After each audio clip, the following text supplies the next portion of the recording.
साथियों, आज की तारीख में मोटापा एक वैश्विक समस्या है। यदि हम जन्म पत्रिका की एस्ट्रोलॉजी की बात करें तो मोटापे को हम दो हिस्सों में बांट सकते हैं। एक जो कि बीमारी को पैदा करता है और दूसरा जो कि बीमारी पैदा नहीं करता, सामान्य ही वो व्यक्ति को रखता है।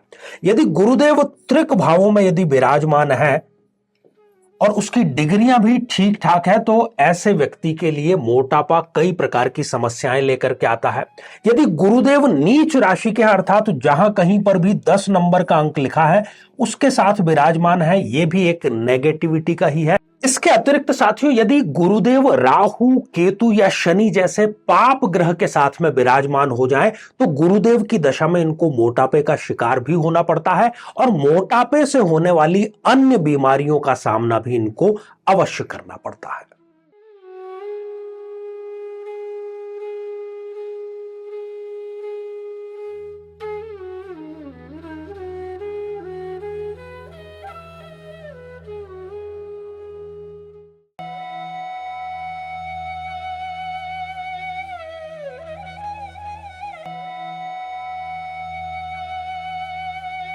तो मेरे बहुत ही प्रिय और बेहद सम्मानित साथियों, हृदय की असीम गहराइयों से अभिनंदन, बहुत बहुत हार्दिक स्वागत। साथियों, यहां पर एक शब्द विज्ञान आप लिखा हुआ देख रहे हैं और एक वाक्य जो कि पूरा है वो है मोटापे का विज्ञान। जी हां साथियों, मोटापे का क्या कोई विज्ञान हो सकता है? क्या मोटापे का विज्ञान के साथ में क्या हमारे शरीर का, हमारे मोटे होने, दुबले होने का विज्ञान के साथ में कोई सीधा सा संबंध है? आप कहेंगे बिल्कुल हां, क्योंकि बायोलॉजी, जीव विज्ञान कम से कम 10वीं तक तो आपने भी पढ़ा है। साथियों, हमें जो हमारी सनातन परंपराएं हैं उसमें से कुछ ऐसे सूत्र मिल जाते हैं जिससे कि हम मोटापा या तो उससे ग्रसित ही ना हो, यदि ग्रसित हो गए हैं तो बहुत आसानी से हम उससे निजात प्राप्त कर सकते हैं।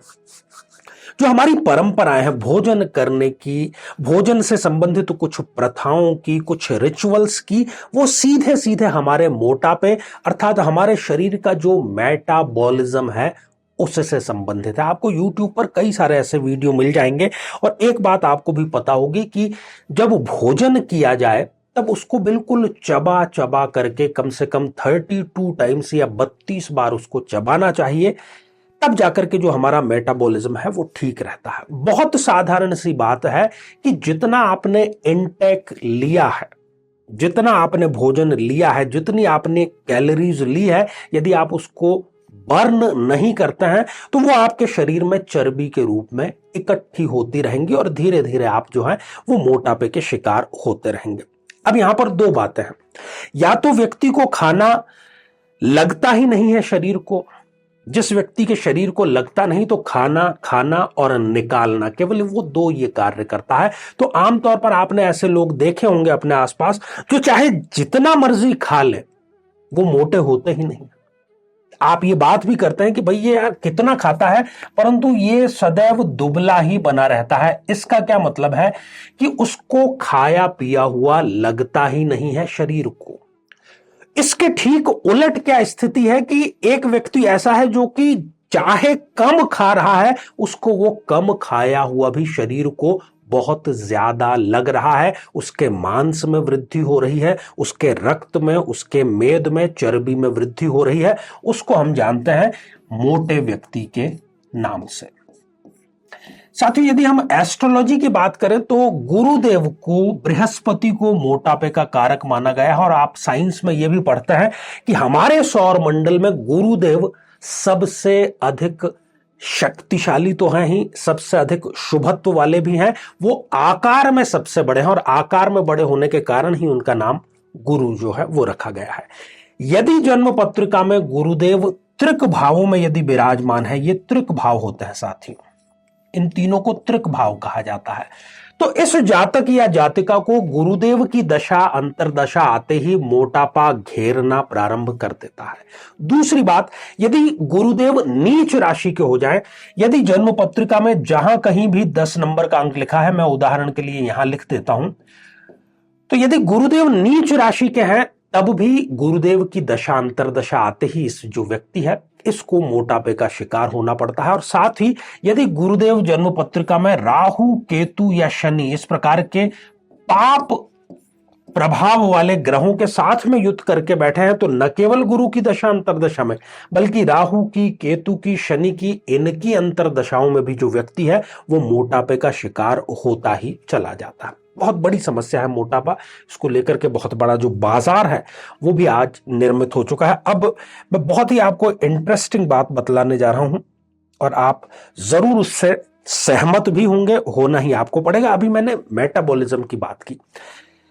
इसका बहुत सीधा सा एक संकेत है कि जिसको भूख बिल्कुल भी स्वीकार नहीं है, भूख लगते ही उसको भोजन चाहिए, अग्नि उसके अंदर प्रज्वलित होने लगती है, एक सेकंड भी वो अपनी भूख को बर्दाश्त नहीं कर सकता। जो भी उसके सामने होगा वो अपने मुंह में उसको दांतों के द्वारा चबाने की क्रिया जो है वो प्रारंभ कर देगा।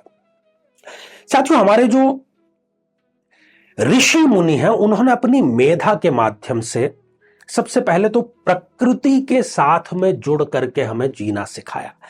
उनका कहने का अर्थ यह है कि जब आपके सामने भोजन की थाली आती है, सबसे पहले तो आपका जो भोजन का समय है वो सुनिश्चित होना चाहिए। सुनिश्चित समय, ऐसा नहीं कि आप आज 10 बजे भोजन कर रहे हैं और कल आप 1 बजे भोजन करेंगे। नहीं, नियमित दिनचर्या और नियमित भोजन का समय, नाश्ते का, लंच का, डिनर का जो है वो आपके बिल्कुल फिक्स होना चाहिए। अब जो भोजन की थाली आपके सामने रखी हुई है वो भोजन आखिर आया कहां से है? इसी धरती मां से आया है। इसी आकाश से जो बादल बने उनसे जो जल प्राप्त हुआ उससे आया है।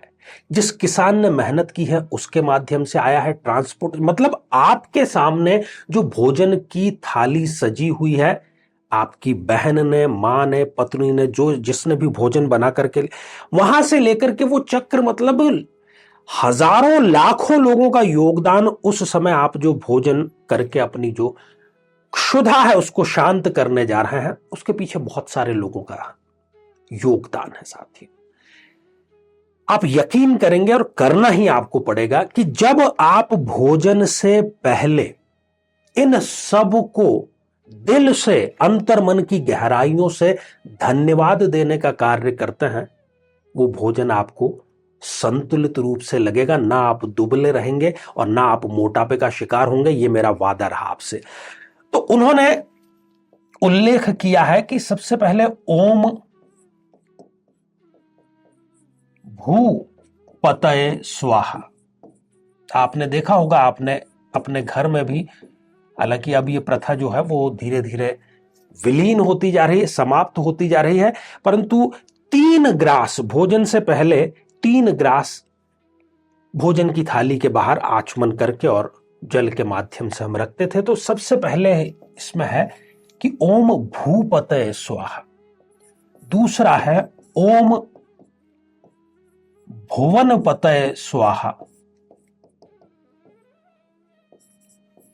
और तीसरा है ओम भूतानाम पतये स्वाहा।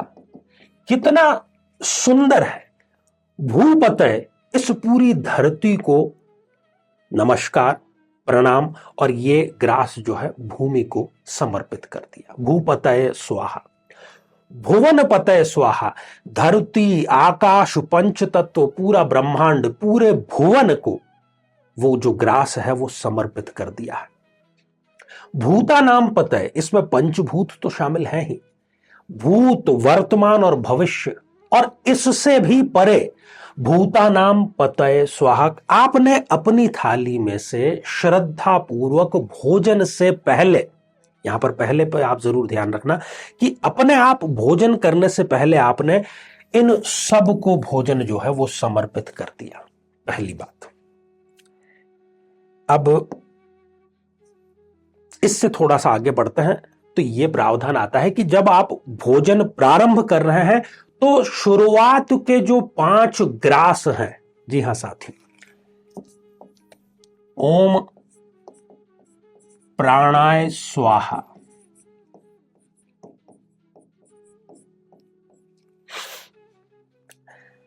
साथियों, प्राण आप समझते ही हैं, जो ऑक्सीजन हम ले रहे हैं जिससे कि हम जीवित हैं, जब ये निकल जाता है तो हमें मृत घोषित कर दिया है।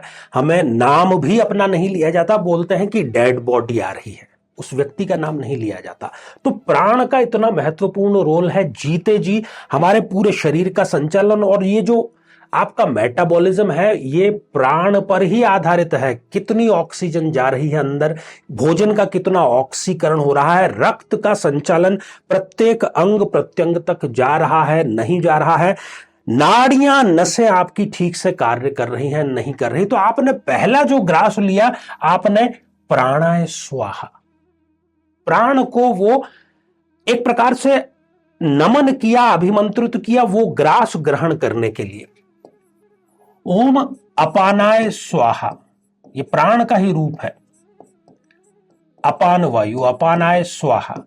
हमारी नाभि के नीचे जितना भी कार्य है प्राण का वो अपान है, आंतों का। आंतें जो हैं वो बहुत महत्वपूर्ण, हमारा जो अमाशय और आंतें हैं, छोटी आंत बड़ी आंत, इसमें भोजन का जो महत्वपूर्ण रोल है। आंतें यदि खराब है, पेट यदि खराब है, तो मेटाबॉलिज्म आपका कभी ठीक नहीं हो सकता। ओम अपानाय स्वाहा, प्रार्थना की गई है अपान प्राण को। ओम उदानाय स्वाहा, उदान प्राण क्या है साथियों, हमारे कंठ से या दिल से ऊपर का जो हिस्सा है, यहां पर जो प्राण का रोल है, खास तौर पर यहां पर रोल है, हम जब छींकते हैं, उबासी है, आंखों की जो पलकें हमारी झपक रही है, कान से जो हम सुन रहे हैं, इसमें जो प्राण वायु है उसको हम समर्पित कर रहे हैं। ओम समानाय स्वाहा। साथियों, जो भोजन हमने ग्रहण किया वो समान रूप से भोजन के जो पाचक रस हैं उसमें पाचन तंत्र में अपना सहयोग प्रदान करके समान वितरण जो है उसका वो प्राण के रूप में करता है। उसको भी हमने यहां पर प्रणाम किया। और अंत में ओम व्यानाय स्वाहा।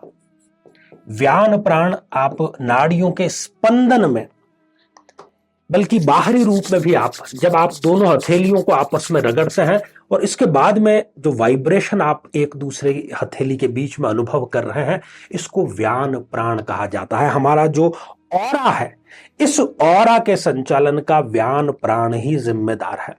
तो पांचवा ग्रास हम उसको समर्पित करते हैं। अब सबसे बड़ा विज्ञान क्या है, और क्यों मैंने इसको मोटापे के विज्ञान से जोड़ करके देखा, कि आपको बहुत ज्यादा बहुत तेज भूख लगी हुई है, परंतु यदि आपको यह प्रक्रिया फॉलो करनी ही है, श्रद्धा के साथ में करनी है, नियमित रूप से करनी है, और जब आप ओम भुवन पतय, ओम भूपतय, ओम भूतानाम पतय, और उसके बाद में तदंतर जब ये मंत्र आप जाप करते हैं, और मैं तो कहता हूं किसी भी प्रकार का आप श्रद्धा का कार्य, मंत्र उच्चारण का कार्य भोजन प्राप्ति से पहले करते हैं, तो कहीं ना कहीं आपके मेटाबॉलिज्म को एक मैसेज चला जाता है बायोलॉजिकली कि भाई आप शांत हो जाइए, बहुत ज्यादा उत्तेजित होने की आवश्यकता नहीं है, शीघ्रता के साथ में भोजन करने की आवश्यकता नहीं है। तब फिर भोजन का जो सही कार्य है, जो संतुलित कार्य है, उतना जरूर होता है। और ये भी अभी जो आज के दौर में जो कैलोरीज को गिनने का जो दौर चल पड़ा है, ये बिल्कुल अवैज्ञानिक है। कैलोरी आप कितनी खा रहे हैं इससे कोई मतलब नहीं है, 2200, 1400, 2100, बल्कि महत्वपूर्ण ये बात है कि आपका मेटाबॉलिज्म किस स्तर का है और आप जो कैलोरीज ले रहे हैं वो संतुलित रूप से शरीर में प्रयोग में आ रही है या नहीं आ रही है। आपको कोई जितनी भी पद्धतियां हैं उस पर निर्भर होने की आवश्यकता नहीं है। आप अपनी जन्म पत्रिका के माध्यम से और आप अपने स्वयं के शरीर के माध्यम से यह जान सकते हैं कि आप स्वस्थ हैं या नहीं है। आपको कोई डॉक्टर, चिकित्सक, फिटनेस ट्रेनर नहीं बतलाएगा, आपका शरीर ही, आपकी आत्मा ही आपको बतलाएगी। तो अब से भोजन जो है वो आप इसी तरीके से करें और आप देखेंगे कि मेटाबॉलिज्म भी आपका ठीक होगा और उसका मैसेज शरीर और दिमाग तक जाएगा और आप एक स्वस्थ जीवन अवश्य जिएंगे। जीवन में किसी समस्या का सामना कर रहे हैं, जैसे कि शादी में देरी होना, पति पत्नी में मनमुटाव या तलाक तक की नौबत आ जाना, संतान का प्राप्त न हो पाना, नौकरी या धन प्राप्ति में बाधा आना, जीवन के प्रत्येक क्षेत्र में किसी न किसी प्रकार की बाधा आना, तो आज ही अपनी जन्म पत्रिका का संपूर्ण विश्लेषण करवाएं और पाएं समस्या से सदैव के लिए मुक्ति। तो साथियों, आज के लिए केवल इतना ही। और अब जो समय हो चला है वो आप लोगों के कमेंट्स शामिल करने का हो चला है। तो अब पहला जो कमेंट है वो राज सर इस आईडी से आया है। गुरुजी प्रणाम, हस्बैंड वाइफ दोनों को जाना है क्या, साथ में या अकेले भी कर सकते हैं? Please tell me. ओम नमः शिवाय। तो राज सर जी, हस्बैंड और वाइफ दोनों को साथ में जाना है, क्योंकि जो संतान प्रक्रिया के प्रयोग है वो दोनों साथ में ही करें, तभी शीघ्र रिजल्ट मिलता है। साथियों, अगला कमेंट हिमानी त्यागी जी का है कि रिपोर्ट नॉर्मल न हो तो भी ये उपाय कर सकते हैं क्या? हिमानी जी, बिल्कुल कर सकते हैं, और हजारों लोगों को इसका लाभ मिला है, आपको भी अवश्य मिलेगा। साथियों, अगला कमेंट गुंजन स्वामी जी ने लिखा है, गुरुजी घर में शिवलिंग है, उसकी पूजा कर सकते हैं क्या? बिल्कुल कर सकते हैं गुंजन जी। तो साथियों, इसी प्रार्थना के साथ में कि आप सभी स्वस्थ, समृद्ध और शांतिपूर्वक जीवन व्यतीत करें। नमस्कार।